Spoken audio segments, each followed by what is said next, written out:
주시는 말씀, 우리 승리의 비결이라는 제목을 가지고 함께 말씀 나누도록 하겠습니다. 어제 새벽 기도를 통해 기도해 주신 덕분에 또 제가 운전면허 시험을 통과하고 라이센스를 얻게 되었습니다. 조용히 시험을 치르려고 했는데 우리 목사님께서 또 함께 기도하자고 하셔서 정말 그 은혜 가운데 붙은 줄로 저는 확실하게 믿고 있습니다. 근데 사실 이 드라이버 라이센스 하나를 얻은 것이지만 실상은 더 큰 의미를 가진 라이센스더라고요. 신분이 증명이 되고요. 이 땅을 살아갈 때 어딜 가면은 포터 아이디가 있냐, 드라이버 라이센스가 있냐 항상 물어보는데 제가 그 신분이 증명이 되었던 것이고 또 사역이 진행될 수 있는 정말 중요한 한 걸음이었습니다. 정말 이 걸음을 위해서 정말 별것 아닌 것 같지만 이렇게 기도해 주신 성도님들께 정말 감사드립니다. 근데 어제 곰곰이 제가 또 생각을 해보니까요, 제가 아직 미국에 온 지 채 한 달이 다 되지 않았더라고요. 한 6개월 보신 것 같죠? 저도 그런 것 같습니다. 근데 제가 한 20일 정도 이제 좀 지났더라고요. 근데 그 정말 짧은 시간 동안에 드라이버 라이센스도 얻었고요. 또 정말 목사님의 도움과 여러 성도님들의 도움으로 말미암아 소셜 시크릿 넘버도 얻게 되었고 심지어 차도 구매했고요. 집도 이렇게 얻게 되었습니다. 그리고 집안에 여러 식기들과 음식들이 얼마나 차고 넘치는지요. 정말 이제는 정말 전교인을 초대할 수 없겠지만 초대해도 남을 정도의 정말 그릇을 이렇게 선물을 받게 되었습니다. 근데 이것을 돌이켜 생각해보니 제 힘이 아니고 우리 성도님들께서 함께 기도해 주시고 또 정말 동정해 주셔서 정말 마음으로 함께 해주셨기 때문에 가능한 일들이었습니다. 또 특별히 우리 목사님과 사모님께서 큰 도움을 주셨기 때문에 가능한 일이었다는 것이죠. 근데 제가 지금 운전 라이센스 하나 따놓고 지금 수상소감을 말하는 것은 아닙니다. 제가 오늘 이렇게 말씀드리는 이유는요, 이렇게 형통하고 제가 20일째 되지 않았지만 승리의 길을 걸을 수 있는 비결에 대해서 말씀을 드리는 것입니다. 제가 우리 담임 목사님의 미국 정착 이야기를 들은 적이 있습니다. 제가 이야기를 들으면서요, 어쩜 저렇게 고생을 하셨을까? 나였으면은 벌써 이제 다 비자고 뭐고 다 그냥 한국으로 돌아갔을 텐데 어떻게 저렇게 고생을 하셨을까? 영주권을 준다 안 준다로 사람을 부리고 생활하기 힘들 정도의 사례비를 받고서 어쩔 수 없이 이제 사역을 하시고 뭐 하나 쉽게 해결되지 않는 이 정착의 이야기를 들었습니다. 물론 우리 성도님들 우리네 이야기죠. 근데 그 모진 고생 후에 이렇게 좋은 회의필 한인 장로교회 이렇게 인도함 받으신 담임 목사님께서 저에게 보여주시는 모습이 있습니다. 그 모습 무엇인가 하니 겪지 않아도 되는 어려움들은요 피하게 해주시고요. 미국 생활 가운데 꼭 필요한 것이 있다면 앞장서서 도와주시고 이렇게 해야지 어렵지 않게 갈 수 있어. 그렇게 말씀하시며 행동으로 승리할 수 있는 길을 저에게 보여주셨다는 것입니다. 그리고 지금도 보여주고 계시다는 것이죠. 목사님께서 이민생활에 정착하며 얻은 노하우와 비결을 숨기시는 것이 아니에요. 어떤 사람은요 그것을 숨기시더라고요. 너도 한번 고생해봐라. 이거 고생해야 돼. 근데 목사님도요 정말 필요한 고생은 시켜주시겠죠. 제 훈련 가운데. 그런데 정말 불필요한 것들은 겪지 않게 해주시고 저에게 엑기스만 정말 담아서 이렇게 하면 되라고 비결을 알려주셨기 때문에 제가 이렇게 20일 만에 모든 것을 딸 수 있었다는 것입니다. 근데 이 모습이 무슨 모습인가 제가 오늘 말씀을 묵상해 보니 오늘 말씀에 나오는 모세의 모습이 바로 그런 모습이었다는 것입니다. 모세가 40년이라는 혹독하고 고단한 광야 시간 후에요. 요단 동쪽 벳볼 맞은편 골짜기에 서게 됩니다. 그런데 이 골짜기가 어떤 골짜기냐? 46절 하반전에 설명이 되어 있습니다. 아모리 족속 왕 시온과 또 바산 왕 옥을 멸하고 얻은 땅이 바로 이 땅이었습니다. 바산 왕 옥은요 심지어 르바거인 족속으로서 키가 굉장히 컸다고 합니다. 보기만 해도 이 다윗이 이제 이스라엘 백성이 골리앗을 보고 두려워 떨었듯이 바산 왕 옥을 보고서 굉장히 두려워했다는 것이죠. 근데 그 두려움을 무릅쓰고 하나님이 출애굽한 이스라엘의 손을 높이 들어주시며 승리를 얻게 한 땅이 바로 이 땅이라는 것입니다. 근데 그 승리의 땅에 서서 모세가요 이스라엘 자손들을 모두 불러 모으고 무슨 말을 합니까? 내가 말이야 20항이를 바닥에 툭 쳤더니 이 홍해가 갈라지는 거 아니야. 내가 말이야 또 한 손을 뻗어 기도하니 만나를 내려주시고 또 한 손을 뻗어서 기도하니 메추라기도 내려주시고 참 너네 이야기는 들었니? 내가 나뭇가지를 던지니 그 쓴 물이 어떻게 된지는 들었니? 자기의 무용담을 이렇게 말했을까요? 그렇지 않았다는 것입니다. 40년 광야의 시간이 다 끝나고 나서요 모세는요 승리의 땅 앞에 서서 이스라엘 자손들에게 선포를 하는데 45절에 기록되길 증언과 규례와 법도를 선포하였다는 것입니다. 이게 무엇입니까? 하나님의 말씀, 하나님의 약속을 선포했다는 것입니다. 내가 지금까지 살아오며 이 승리의 땅에 설 수 있었던 것은 모두 다 내 능이 아니고 하나님의 말씀이었다. 하나님의 은혜였다. 이것을 모세가 승리의 땅에서 선포했다는 것입니다. 그러니 너희도 곁길로 세지 말고 이 하나님의 말씀만 믿으면 너희가 승리할 수 있단다. 이 말을 오늘 선포하고 있는 것입니다. 우리 최수종이라는 배우를 다 아시나요? 아시죠?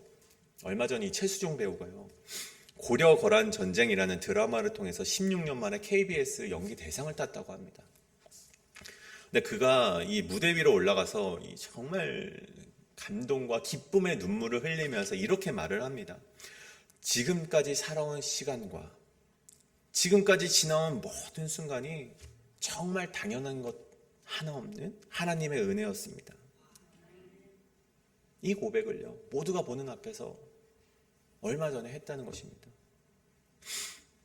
이 배우는요 아버지의 사업이 주저앉게 되고 갑작스럽게 돌아가시게 되면서 부유했던 그의 삶이 한순간에 무너짐을 경험했다고 합니다. 그래서 갑작스럽게 생활고를 겪게 되었고요. 이 집 저 집 전전긍긍하며 살아가는데 너무나도 이 속에서 원망이 가득했다고 합니다. 어느 날 세상이 너무 원망스러워서 방탕한 생활을 하다가 길거리에서 잠이 들었는데 길가에 가다 어떤 남루한 행색을 했던 행인이 와서 너무 불쌍해 보였는지 신문지를 덮어주었다 그래요. 근데 그것을 보고 최수종 그 배우가 정말 큰 깨달음을 얻었다고 합니다. 어떤 깨달음인가 하니 아니 자신보다 훨씬 더 남루하고 마르고 없어 보이는 사람이 나를 배려한다고? 그때 그 마음속에 하나님의 음성이 들렸다는 것이죠. 오래전 이 교회를 다니긴 했지만 정착되지 않은 그 신앙 가운데 비로소 하나님이 오셔서 그 메시지를 전해주셨다는 것입니다.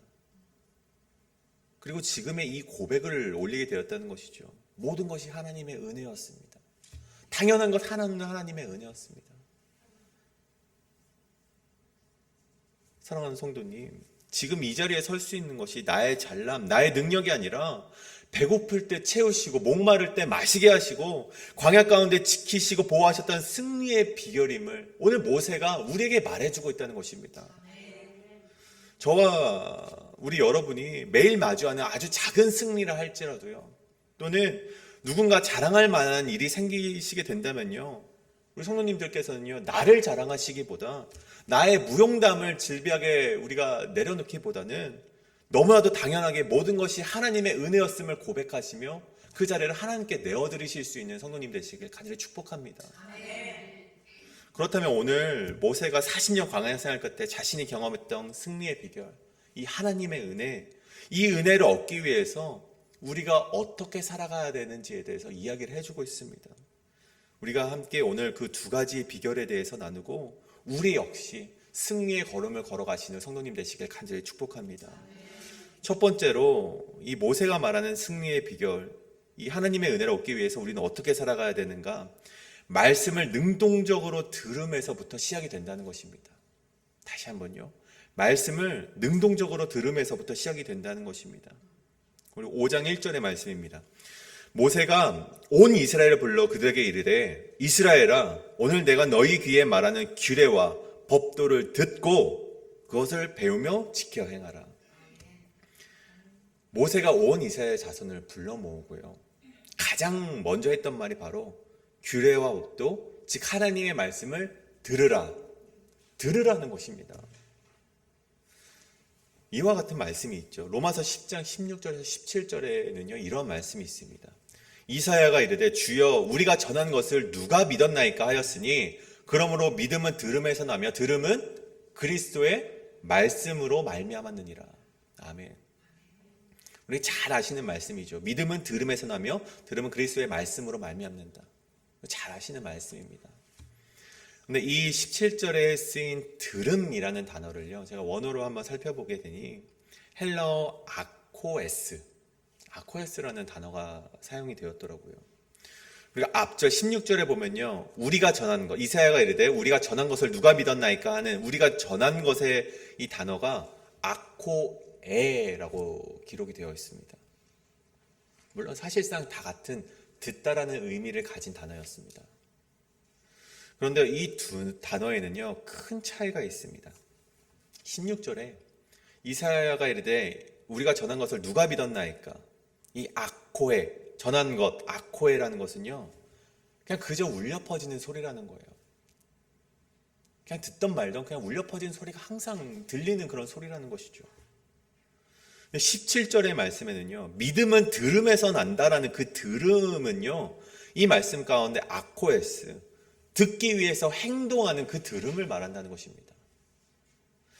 한국에서요, 요 몇 년 사이에 이 심폐소생술이라는 교육이 아주 철저하게 교육이 되고 있습니다. 그래서 뭐 한 5명만 되는 우리 집단이 있다면 심폐소생술, 그러니까 심정지가 갑작스럽게 왔을 때 응급처치를 할 수 있는 교육이 한국에서는 계속해서 지금 이루어지고 있습니다. 근데 이 심폐소생술에는요, 물론 인공호흡도 있고 우리가 이렇게 심장을 계속해서 우리가 압박을 하는 것도 있지만 그 가운데 정말 중요한 한 가지 단계가 있습니다. 한 가지 포인트는요, 우리가 이 심폐소생술을 시작하기 전에 다른 사람에게 알려줘야 된다는 것입니다. 지금 911 좀 불러주세요. 앰뷸런스 좀 불러주세요. 경찰 좀 불러주세요. 외쳐야 된다는 것이죠. 근데 여기서 아주 중요한 포인트는요, 그냥 외치지 말라는 것입니다. 저기 빨간색으로 입으신 집사님 911 좀 불러주세요. 저기 모자를 쓴 집사님 911 좀 불러주세요. 저기 노란색을 입으신 정말 아름다운 여성분 불러주세요. 이렇게 우리가 지목해서 불러줘야 된다는 것입니다. 왜요? 사람들은요, 이 말을요 그냥 아코에로 들어버리고 만다는 것입니다. 정말 긴급한 말씀임에도 불구하고, 그렇게 정말 간급한 외침에도 불구하고, 살려주세요, 제발 911 좀 불러주세요라는 그런 외침에도 불구하고, 다른 사람이 부르겠지. 꼭 내가 아니어도 누군가는 부르겠지. 나한테 하는 소리가 아니겠지. 괜히 연루되면 귀찮은데 다른 사람이 하겠지. 흘려듣고 만다는 것입니다. 근데 오늘의 말씀의 상황이 바로 그랬다는 것이죠. 모세와 이 출애굽 세대 1세대는요 약속의 땅으로 들어가지 못하게 됩니다. 그들의 잘못 때문이죠.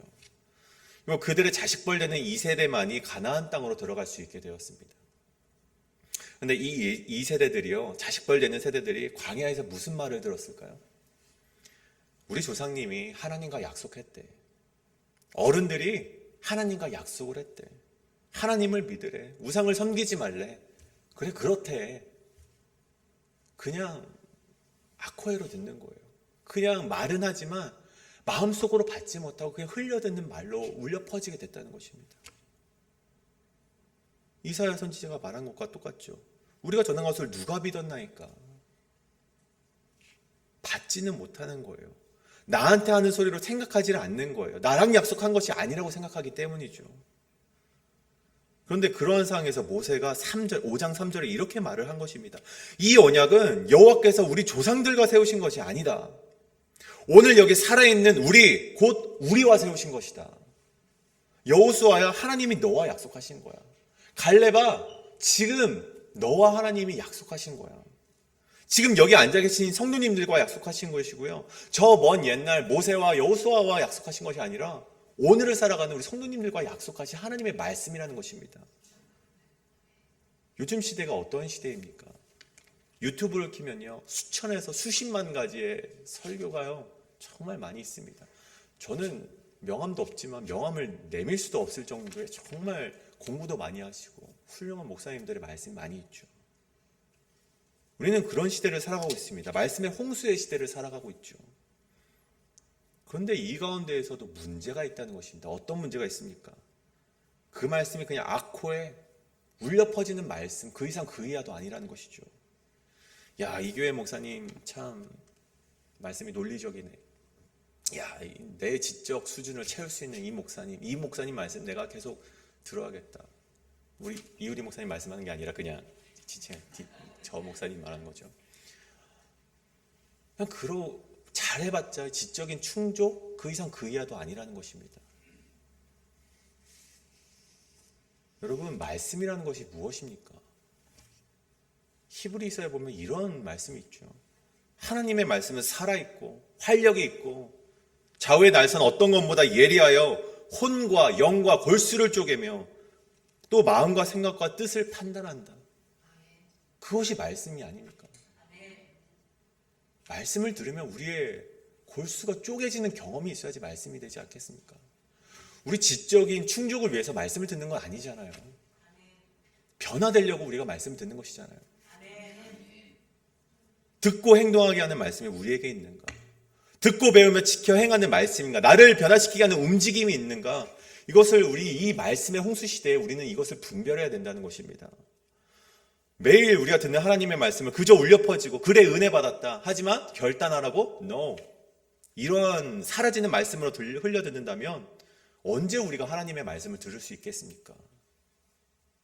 나에게 주어진 말씀이 나랑 상관이 없다고 생각해서 흘리시고 듣기 불편한 말씀이라고 해서 벽을 치시고 아멘하면 하나님과 약속하는 것 같아 부담스러워서 흘리시고 입맛 따라 골라먹는 사탕처럼 골라먹으면 정말 그 비싼 치과를 가야 되지 않겠습니까? 이빨이 다 썩는다는 것입니다. 때로는 말씀이요, 나를 저격하는 말씀으로 들릴 때가 있습니다. 찔릴 때가 있는 것이죠. 그것이 바로 말씀입니다. 때로는 내가 불편해하는 저 사람과 화해를 촉구하는 말씀이 되어서 굉장히 불편할 때도 있습니다. 때로는요, 두 손 두 발 다 들고 항복하고 무릎 꿇으라는 말씀으로 다가올 때가 있습니다. 저는 그냥 말씀을 전하는데, 우리 모두는 그냥 말씀을 전하는데 그 말씀으로 들릴 때가 있다는 것입니다. 근데 오늘 모세가 하는 말이 무엇입니까? 그 말을 들으라는 것입니다. 그냥 울려 퍼지는 말이 아니라 내 말씀으로 듣고 행동하며 들으라는 것입니다. 능동적으로 들으라는 것입니다. 그저 울려 퍼지는 소리가 아니고 저 먼 조상에게 하시는 말씀이 아니고 3절 오늘 여기 살아있는 우리에게 해주시는 말씀이라는 것이죠. 우리 여러분에게 하시는 말씀이라는 것입니다. 우리 헤이필 한인장로교회 여러분, 우리가 항상 새벽마다 매일 만나 이 말씀을 전하고 있습니다. 그리고 우리에게 주시는 말씀이 때로는 불편하고 때로는 어떠한 결단을 촉구하기도 하고 때로는 부담이 된다 할지라도 그것이야말로 나를 승리할 수 있게 만드는 비결임을 기억하시길 소망합니다. 나를 향한 하나님의 말씀으로 받으시는 그 은혜가 우리 여러분에게 함께 하시길 소망합니다. 그러면 어떻게 됩니까? 승리하게 된다는 것입니다. 이것이 첫 번째, 말씀을 능동적으로 듣는 신앙이 승리하게 된다는 것입니다. 그렇다면 두 번째로 모세가 말하는 승리의 비결은 무엇인가 하니 하나님만 사랑하라는 것입니다. 7절과 8절입니다. 나 외에는 다른 신들을 내게 두지 말지니라. 너는 자기를 위하여 새긴 우상을 만들지 말고 위로 하늘에 있는 것이나 아래로 땅에 있는 것이나 땅 및 물속에 있는 것에 어떠한 형상도 만들지 말며 10절 나를 사랑하고 내 계명을 지키는 자에게는 1000대까지 은혜를 베푸느니라. 아멘. 10계명의 말씀이죠. 근데 오늘 이 말씀의 핵심이 되는 말씀이 있다면 7절의 말씀, 나 외에는 다른 신들을 내게 두지 말라는 것입니다. 네, 제가 이 말씀을 영어 성경으로 좀 보게 되니까요, 직역을 하자면 좀 다른 뜻을 가지게 됩니다. You shall have no other gods before me. 발음은 신경 쓰지 말고 들어주시기 바랍니다. 이 영어를 직역을 하면요, 너는 내 앞에 다른 신을 가지지 말라는 뜻입니다. 좀 차이가 있죠. 한국어로는 나 외에는 다른 신들을 내게 두지 말라. 영어로 해석을 하면 너는 내 앞에 다른 신들을 가지지 말라. 이것은요, 히브리어를 이제 번역하면서 어디에 강조점을 두느냐, 어떠한 의미를 채택했냐의 차이가 있더라고요. 히브리어 파네라는 전치사가 이것뿐만 아니라 라는 뜻도 있지만 무엇 앞에서라는 또 두 가지 뜻을 가지고 있어서 한국 성경은 이것 하나님뿐만 아니라 다른 것을 두지 말라, 나 외에 다른 것을 두지 말라로 해석을 했고, 영어 성경은 앞에서, before, 앞에 다른 것을 가지지 말라. 근데 우리가 이 7절의 말씀을 좀 더 명확하게 이해하기 위해서는요, 이 영어 성경으로 이해하는 것이 좀 더 명확하다고 저는 말씀드리고 싶습니다. 하나님 앞에, 하나님의 얼굴 앞에 가리우는 것을 없애라는 것입니다. 하나님이 얼굴이 계셔야 할 곳에 다른 것을 자꾸만 우리가 둔다는 것이죠. 이 시간 하나님이 얼굴이 계셔야 할 곳에 다른 무언가를 두고 있는 것은 아닌지 우리가 생각해 보길 원합니다. 제가 3초 드리겠습니다. 하나, 둘, 셋, 끝났습니다. 우린 이미 다 알고 있습니다. 무엇을 두었는지. 사람들은요, 각자마다 하나님의 얼굴이 계셔야 할 것에 우리의 우상들을 두곤 합니다. 우리는 죄성이 가득한 죄인이기 때문이죠. 그런데 그 우상이 굉장히 그럴싸하다는 것입니다. 굉장히 그럴싸하게 포장을 해서 마치 정말 하나님인 양 우리가 그것을 생각하며 살아간다는 것입니다. 시편 115편에 보면 이런 말씀이 있습니다. 제가 대신 읽겠습니다. 그들의 우상들은 은과 금이요 사람이 손으로 만든 것이라. 입이 있어도 말하지 못하며, 눈이 있어도 보지 못하며, 귀가 있어도 듣지 못하며, 코가 있어도 냄새 맡지 못하며, 손이 있어도 만지지 못하며, 발이 있어도 걷지 못하며, 목구멍이 있어도 작은 소리조차 내지 못하느니라. 우상들을 만드는 자들과 그것을 의지하는 자들이 다 그와 같으리로다. 하나님도 인간의 모습과 같을 것이라 생각해서 입과 눈과 귀와 코와 정말 그럴싸하게 만들었지만 실상은 무엇입니까? 말하지도 못하고요, 듣지도 못하고요, 숨쉬지도 못하고 목소리조차 내지 못하는 것이 바로 우상의 실상이라는 것입니다. 우리 앞에 그 하나님 얼굴을 가리며 앞에 놓인 것이 우리를 구원해 줄 것 같지만, 우리를 지켜줄 것 같고, 행복하게 해줄 것 같고, 명성을 쌓아줄 것 같고, 내 노후를 책임져 줄 것 같지만, 정말 그럴싸해 보이지만, 심지어 어느 부분은 굉장히 완벽해 보이기도 합니다. 하지만 실상이 무엇입니까? 결국 제기 기능을 하지 못하는 우상이라는 것입니다. 우리를 구원하게 하지도 못하고요, 우리를 자유하게 하지도 못하고요, 결국엔 얼마 못 가 실패를 하게 하는 것이 바로 우상이라는 것입니다. 하나님이 자신을 사랑하는 사람들을 구원하는 방식은요, 그 우상의 방식과는 완전히 다르다는 것입니다. 세상은요, 재정에 어려움이 있을 때 어떡합니까? 정말 돈이 많은 사람을 통해서 돈을 주고, 정말 당장에는 야, 이거 정말 돈이 힘이구나라고 생각이 들게 하지만 실상은 그 돈으로 인해서 우리를 속박되게 하고 구속되게 한다는 것이죠. 하지만 하나님의 방법은 어떻습니까? 하나님은요, 그 가운데 우리에게 어떠한 의미를 알려주시고 자족할 수 있는 방법을 알려주시고 결국에는 우리에게 자유를 주신다는 것입니다. 세상은요, 건강에 어려움이 있을 때 어떡합니까? 이렇게 하면 치료가 됩니다. 이렇게 하면 됩니다. 치료의 방법만을 말합니다. 하지만 하나님이 이끄시는 방법은 무엇입니까? 이 어려움 가운데, 이 건강의 어려움 가운데 하나님이 말씀하시고자 하는 바를, 하나님의 은혜를 우리에게 깨닫게 하신다는 것입니다. 세상은 더 높이 올라가야 승리한다고 말을 하는데요, 하나님의 방법은 어떻습니까? 십자가의 패배와 죽음을 통해 승리하는 방법을 우리에게 알려주신다는 것입니다. 낮아져야만 승리할 수 있는 비결을 우리에게 보여주신다는 것입니다. 여러분, 그럴싸한 것에 현혹이 된다면 우리는 결국 패배하고 말 것입니다. 우리가 승리할 수 있는 유일한 비결이 있는데 그것은 하나님을 의지하고 하나님을 사랑하는 것뿐이라는 사실입니다. 저와 여러분이 이 새벽 제단 가운데 그 사실을 꼭 믿고 기도하시는 성도님 되시길 간절히 축복합니다. 그럴싸한 것에 매혹되지 마십시오. 화려하진 않지만 정결하게 살아가시는 오늘의 한 걸음이 승리와 더 가깝다는 사실을 믿으시기 바랍니다. 당장에 많은 것을 얻지 못하지만 묵묵히 기도하는 오늘의 기도가 승리와 더 맞닿아 있다는 것을 기억하시길 바랍니다. 하나님을 사랑하고 하나님을 의지하시고 결국 돌아보면 모든 것이 은혜였고 승리의 길이었음을 고백하시는 그런 고백의 은혜가 우리 성도님들의 삶 가운데 함께 하시길 간절히 소원합니다. 이 시간 말씀을 정리하고자 합니다. 승리의 비결은 어디 있는가? 오직 하나님의 은혜에 있음을 우리가 기억하시길 원합니다. 그리고 하나님의 은혜를 얻는 비결이 무엇입니까? 우리가 하나님의 말씀 가운데로 나아가고 그 말씀을 듣기 위해서 내가 능동적으로 달려나가야 된다는 것입니다.